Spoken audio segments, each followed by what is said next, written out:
Hello. चला आज एक प्रश्न तुम्हाला विचारते. ॲक्च्युली एक गोष्ट ऐकली होती मी. एक महान थोर पुरुष असतात, ते जंगलात उपासना करत असतात. एका पायावर उभं राहून ते ऊन, वारा, पाऊस झेलत उपासना करत असतात.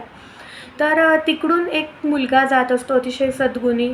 त्याच्या मनात विचार येतो, की हे आजोबा किती दिवसापासून उभे आहेत, यांचे पाय खूप दुखत असतील आणि म्हणून तो काय करतो, की तेल लावून त्यांचे पाय दाबून देतो. पाय दाबल्यामुळे आजोबांना आराम मिळतो आणि मनात खूप आनंद ठेवून आणि आपण कोणाचं तरी भलं केलं आहे हा विचार करून तो पुढे निघून जातो. तर हा मुलगा आपल्या मनानुसार हा झाला पुण्यवान माणूस, की ज्याने पुण्य केलं. आणि त्याच्याच मागून एक मुलगा येतो. मनामध्ये द्वेष असतो, वाईट विचार असतात, अतिशय खोडकर असतो. त्याला आजोबांना त्रास द्यायचा असतो आणि त्यांची उपासना भंग करायची असते. तर त्यांना त्रास देण्याच्या हेतूने तो काय करतो, ऊस खात असतो तो आणि ऊस खाता खाता ऊस आजोबांना फेकून मारतो. 3-4 ऊस तो आजोबांना फेकून मारतो. पण आजोबांची उपासना काही भंग होत नाही हा विचार करून तो पुढे निघून जातो. ह्यानंतर काय घडतं, की आजोबांना अगोदरच्या ज्या सद्गुणी मुलाने तेल लावलेलं असतं, त्यामुळे तिथे मुंग्या येतात तेलाच्या वासाने आणि त्या मुंग्या हळूहळू आजोबांना चावायला सुरुवात करतात. आजोबांना त्याचा त्रास व्हायला लागतो, पण आजोबा आपली उपासना कंटिन्यू ठेवतात.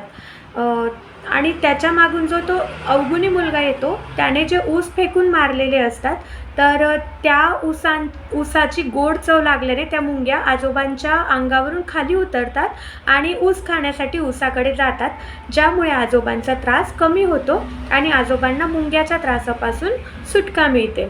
तर आपल्या दृष्टीने पहिला मुलगा पुण्यवान आणि दुसरा मुलगा पापी, पण आजोबांच्या दृष्टीने पहिला मुलगा पापी आणि दुसरा मुलगा पुण्यवान ठरतो. तर ह्या सगळ्यातून बोध घेण्यासारखं काय आहे, की आपण आपलं कृत्य करत राहायचं आहे. पण आपण केलेलं चांगलं एखाद्यासाठी तरी वाईट होऊ शकतं. ते म्हणतात ना, कुछ तो लोग कहेंगे, किंवा जितक्या व्यक्ती तितक्या प्रकृती.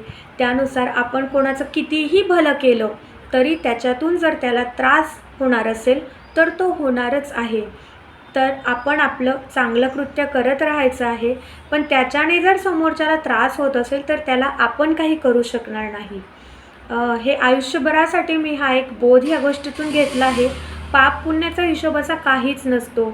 आता पहिल्या मुलाने जरी पुण्य केलं असलं तरी ते आजोबांसाठी पापच ठरलं आणि दुसऱ्या मुलाने पाप केलं तरी ते आजोबांसाठी पुण्यच ठरलं.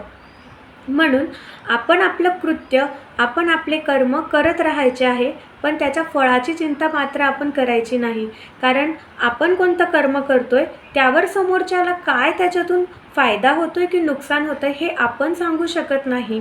पण चांगलं कर्म करत राहणं हे आपलं कर्तव्य आहे आणि ते आपण करत राहायचं आहे.